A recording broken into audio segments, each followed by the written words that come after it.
we've had requests for a fantasy matchup, and on the chat a few times, people have been like, "Hey, where are these fantasy matchups been that you guys were talking about?" These are good, man. And it's because I was waiting for Coach, man. I gotta do it with Coach. Appreciate you know. It. Yeah. So we've been holding this one suggestion we got actually a couple weeks ago, and the fantasy matchup this week: Joe Calzaghe versus Andre Ward. Man. Now, it wasn't made clear to me if we should do it at 168 or 175, so I guess that could be open to debate, 168 or 175. But I know you have some, I actually brought this up to you when it first came up to me, so you've had a week or so to think on it. Well, they don't make it easy picking these fights, whoever's picking them. No, these are really that's good. the point. So if you guys have other ideas, I know Punches, you always have ideas for fantasy matchups. Make sure to message us on Facebook. So we're at Beat the Count on Instagram, or you can obviously post it in the live chat right now. Any ideas that you guys have for future fantasy matchups, please let us know. But they're not supposed to be easy. You know what I mean? No, yeah.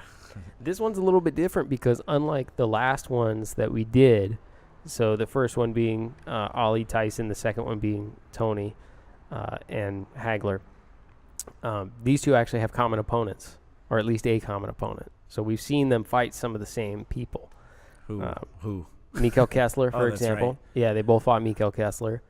And they both, I think, it ended in a technical decision. Andre Ward's 11 rounds, and then he outpointed Mikael Kessler over 12 rounds to Joe Calzaghe. So Calzaghe fought him after Ward, right? No, before. Oh, really? Before Ward. He gave him his first loss, right? Yeah, he gave him his first loss. Yeah, and Kessler was looking pretty unstoppable up to that point. Yes, he was. He even hung around longer than was anticipated because, if I recall, he first beat Jeff Lacey. So Calzaghe beat Jeff Lacey and then said, I'm going to go to America now and take on the big-name fighters. I want to fight Roy Jones. I want to fight, like, Jermaine Taylor. I want to fight those guys, he right? Destroyed Lacey. Yeah. And then, if I remember HBO, I think it was Kellerman, but someone kind of said, hey, but what about the guys who are here? What about the guys who are, like, your Carl Froches? What about your Mikael Kesslers? And Joe Calzaghe kind of said, hey, it's time. I can't just stick around fighting the next big thing here all the time. I need to go fight the biggest, I'm coming towards the end. I got to go fight the big names, right? And despite that, he still stuck around and fought Mikael Kessler and clearly outpointed Mikael Kessler in that fight. So they both have a common opponent, and they both fought at 168 and 175, I believe. So what do you think?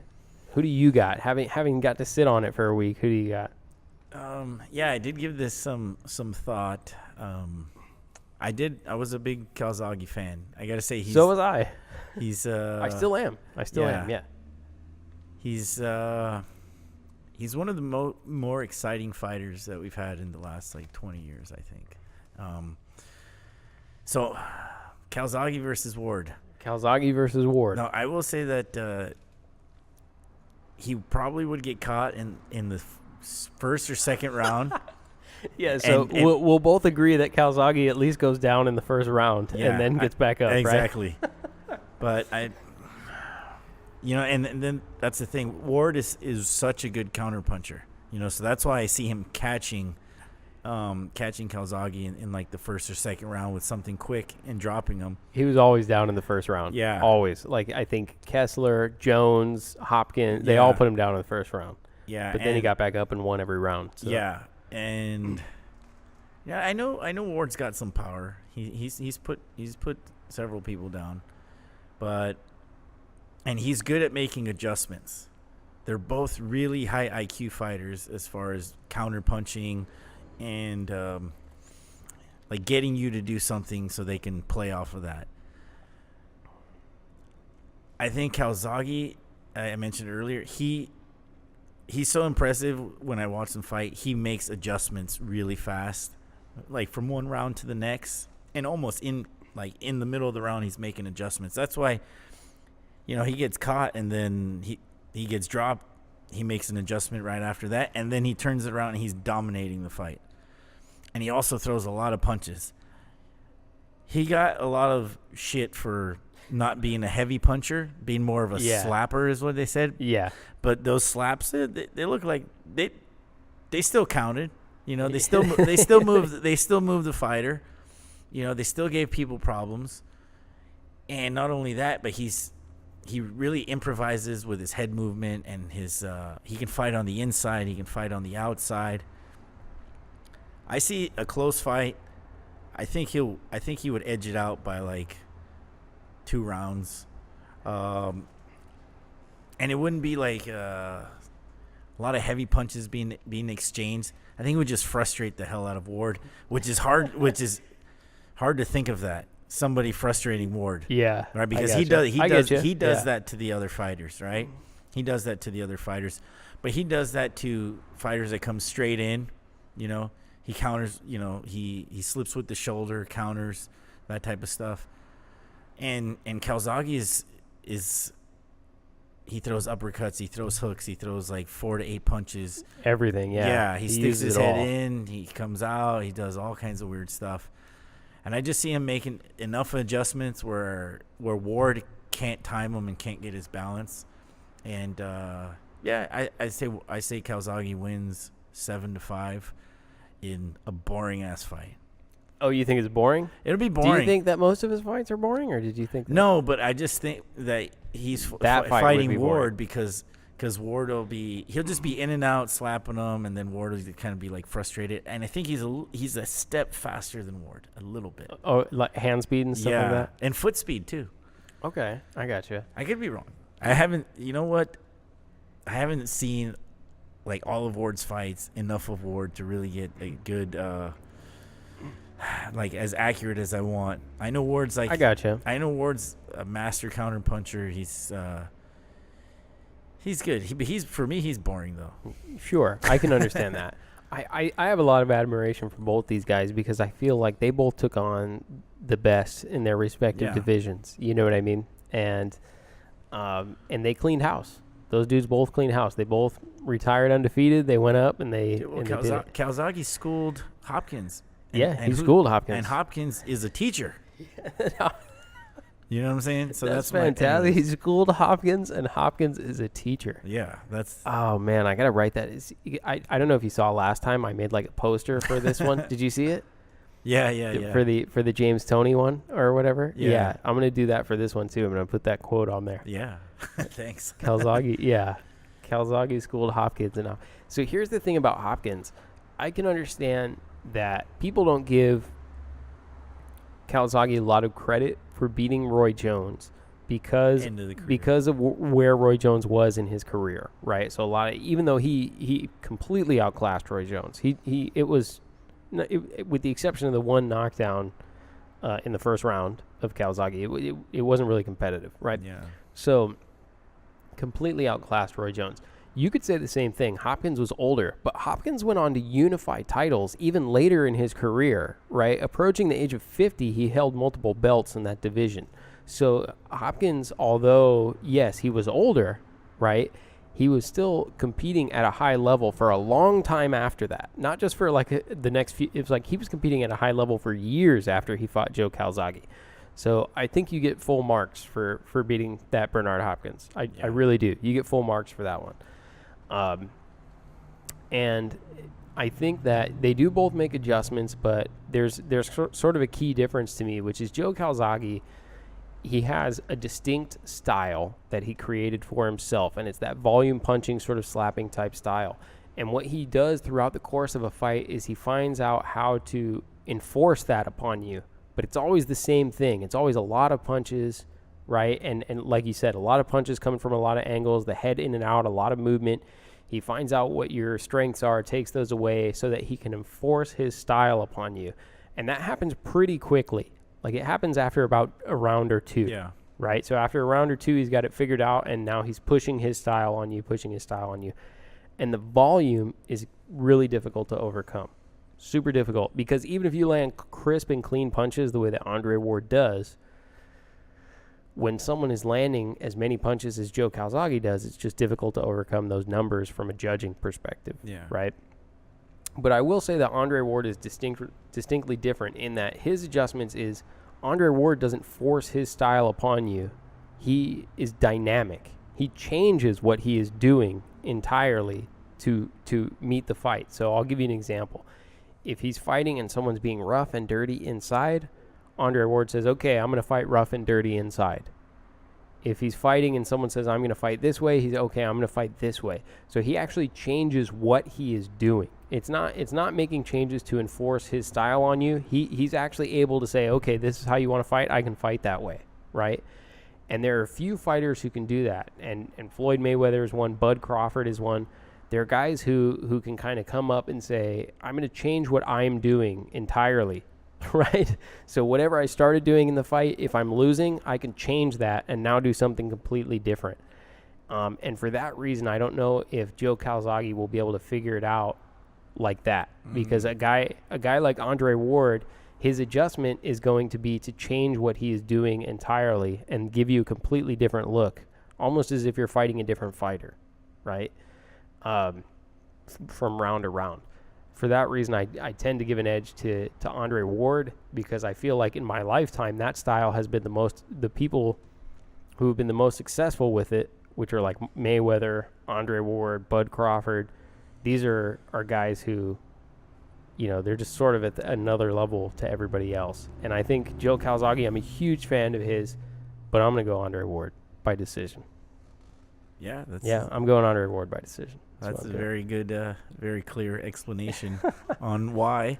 But I can see the other viewpoint. I can see the volume punching, the adjustments, the fact that he beat Bernard Hopkins, all that stuff. I totally get all that stuff. I think the thing with Calzaghe is once he has confidence in his speed, once he has confidence that he can hit you and not get hit, then he starts kind of putting that style on you, And I feel that, like I said, I think he's one step ahead of Andre Ward in speed and footwork, especially probably footwork. True. Especially footwork. Footwork's really important as far as getting your shots off and then getting out of danger.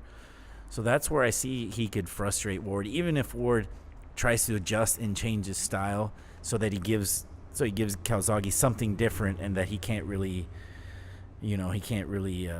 time him or just give him something to kind of assess. Yeah.